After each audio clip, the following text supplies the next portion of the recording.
It's news time on Freedom. In the studio is Mikhail Baranov. Hello. Last night, Russia launched 115 drones at Ukraine. More than half of them were Shahids, according to the Ukrainian Air Force.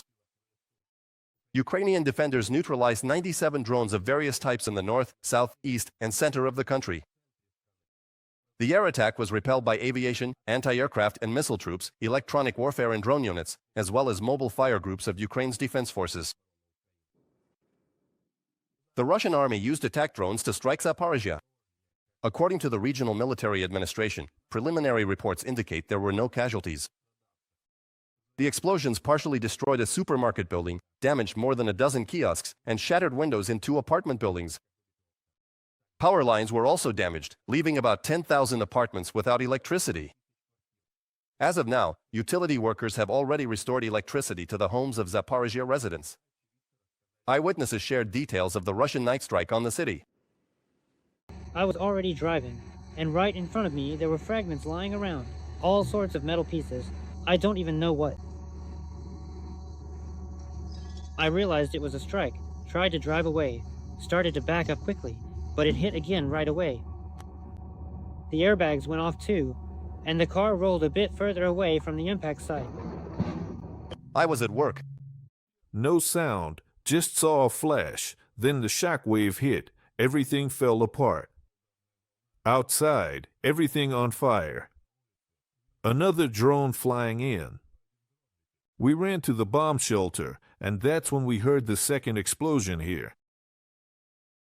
As a result of Russian drone attacks, a resident of the Dnipropetrovsk region was injured. At night, drones attacked the Sinelnikov district. Several fires broke out as a result of UAV strikes.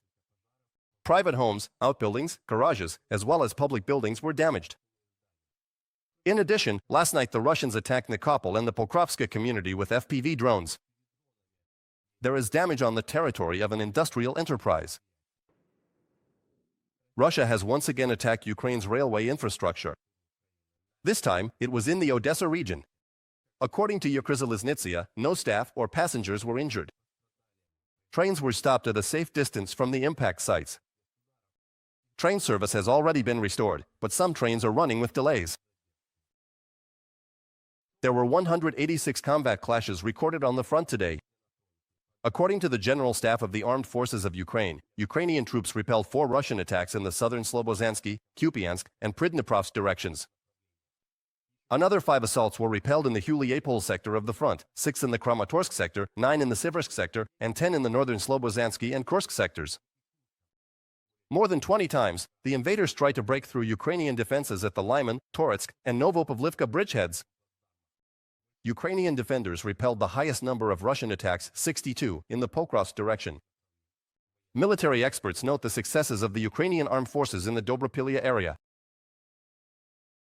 Today, Ukraine can counter on the battlefield with such tools as counterattacks. And we see that today, Dobropilya is the site of a counteroffensive operation by the armed forces of Ukraine. When it comes to artillery shells, there must be superiority in any case to support advancing troops.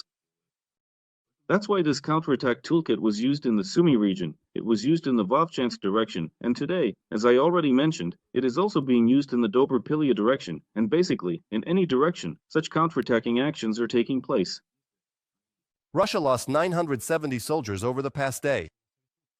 The total losses of the Russian army since the beginning of the full-scale invasion of Ukraine have already exceeded 1,107,000 military personnel. According to the General Staff of the Armed Forces of Ukraine, the defense forces destroyed 39 artillery systems, a tank, an MLRS, an air defense system, as well as 362 UAVs and more than 90 units of Russian automotive and special equipment just yesterday.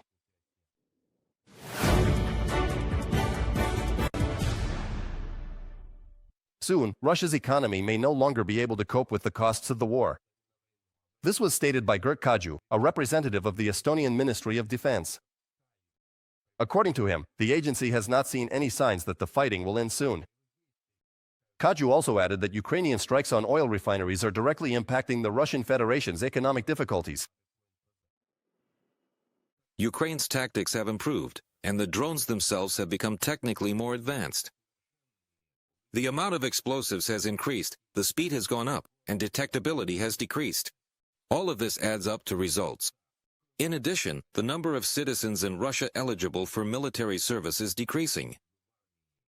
Kurt Kaju, head of the Combat Readiness Department at the Estonian Ministry of Defense. Meanwhile, in Russia, drones attacked the Tengovatea oil pumping station in Cherbasia. Sources from Ukraine's security service confirmed the strike on the facility to freedom. The station's operations have been suspended. The facility is located more than 1,000 kilometers from the Ukrainian border. According to open sources, the station has 6 storage tanks with a total capacity of 120,000 cubic meters. This is not the first time drones have attacked this facility. In June of this year, it had already halted operations due to a drone strike. I should also note that the station is part of the Kuibyshev-Toretsk oil pipeline, which is used to transport oil to the port of Novorossiysk. 85 strategic and important facilities have been hit in Russia in less than 2 months. Among them are enterprises of the military-industrial complex that produce weapons, ammunition, and engines. Missile fuel and drones as well. Ukraine continues to ramp up attacks on Russian oil refining facilities. The fuel shortage has also affected the supply of the Russian Federation's army. Natalia Gusak will tell you more details. On the night of September 26th, drones attacked the Fixki oil refinery in the Krasnodar region. It specializes in producing gasoline and diesel fuel, which is used in particular to supply the Russian army. In the past 2 months alone, this refinery has already been shut down 3 times due to drone strikes, and over the course of the full-scale war, this was already the 7th attack. On the night of September 26th, units of the Ukrainian Armed Forces unmanned systems, in coordination with other components of the defense forces, struck the facilities of the Fixki oil refinery. This refinery is located in the Krasnodar region and mainly produces gasoline, diesel fuel, and aviation kerosene. The annual processing volume is about 6,250,000 tons. It is used to supply the Russian Federation's occupation army. Hit and fire confirmed. General Staff Armed Forces Ukraine Facebook. More than 80 important targets have been hit on Russian territory in less than 2 months, according to the Commander-in-Chief of the Armed Forces of Ukraine, Alexander Syrsky. Most of these are facilities of the military-industrial complex. The effectiveness of Deep Strike has been confirmed not only by us, but has also been highly praised by our partners. You are already familiar with the results.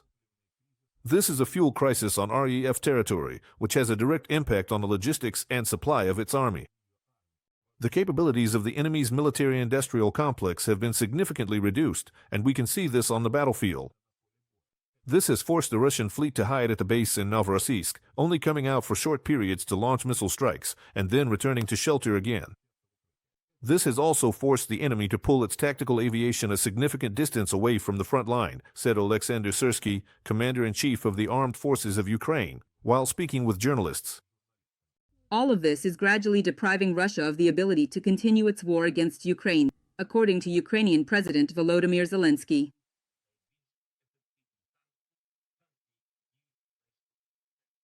The most effective sanctions are those that work as quickly as possible. That means fires at Russian oil refineries, their terminals, and oil depots. These have significantly restricted the Russian oil industry, and that limits the war. The Russian war is essentially a function of oil, gas, and all other Russian energy resources. Already, the Russian Federation is facing a fuel shortage in almost every region. And this is only getting worse due to daily strikes on oil refineries. An additional factor was the ban on the export of gasoline and diesel from Russia until the end of the year, which has already led to production stoppages and the use of reserves. In total, the country has already lost more than 44 million tons of refining capacity per year. That's almost 1/6 of all capacity. I can't even imagine what will happen if there's no diesel at all. All these trucks. I don't know, deliveries. Well, everything will come to a halt, our work will stop, and the whole city will just shut down. So I don't know what people are even driving on. There isn't even a second option. All the gas stations are completely empty, all of them. Pro-Kremlin economists have warned that a third of the economy could be on the verge of bankruptcy, reports the Moscow Times. According to an analysis by Ukraine's Foreign Intelligence Service, defense spending in Russia has risen to almost 8% of GDP. The military-industrial complex has become the main driver of demand. This has allowed the Kremlin to maintain growth in strategic sectors, but at the same time, it has destroyed the balance and left private business and civilian industries on the sidelines. The budget is already showing signs of exhaustion. In the first half of 2025, federal treasury revenues fell by almost 17%, mainly due to a decrease in oil and gas income, which are now being sold at a significant discount. The growth in oil and gas revenues does not make up for the losses.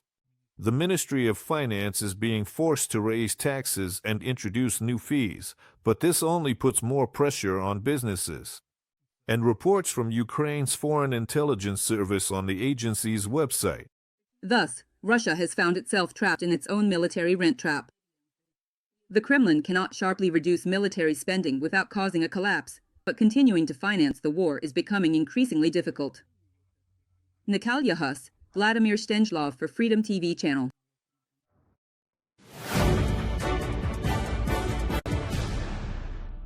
The European Union plans to build 3 layers of defense to protect its eastern flank from provocations by the Russian Federation.